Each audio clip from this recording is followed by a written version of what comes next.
You didn't see this coming, did you? The final revolve. They said the page was agree. flat. That was the term is explanation. comparable. Simple, measured, Good, certain. let's move forward. Nothing raised, nothing hidden, nothing beneath it. That was how they wanted it to sound. Clean, final, safe. Because once a page looked flat enough, most people stopped asking why the light did not travel across it evenly. That was the mistake. A flat surface held one reflection, one glide, one quiet consistency. It did not hesitate, it did not break, it did not catch and change for no reason. The document lay on the desk between them, smooth, ordered, still. A pale reflection ran across the page from the overhead light. That was what they wanted her to see.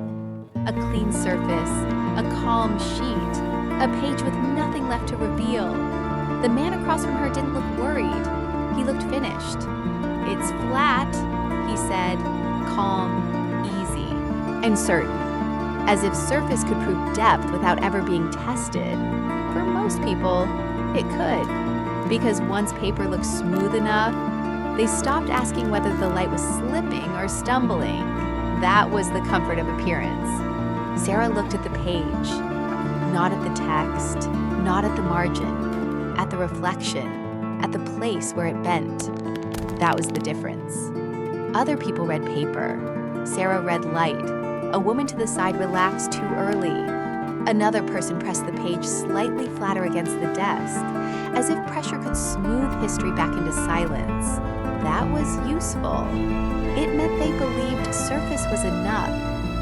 Sarah leaned forward, not to challenge the page itself, to follow the reflected line across it. That was where the story broke.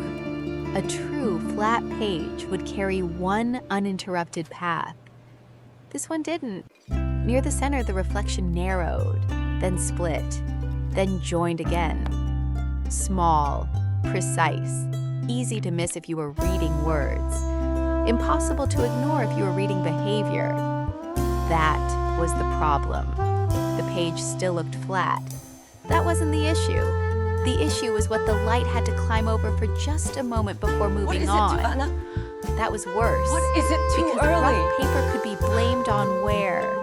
A reflection that broke and returned belonged to lift, to obstruction, to something still lying just beneath the surface. Sarah looked again, not at the sheet, at the path of the reflected light, the left side, then the center, then the right.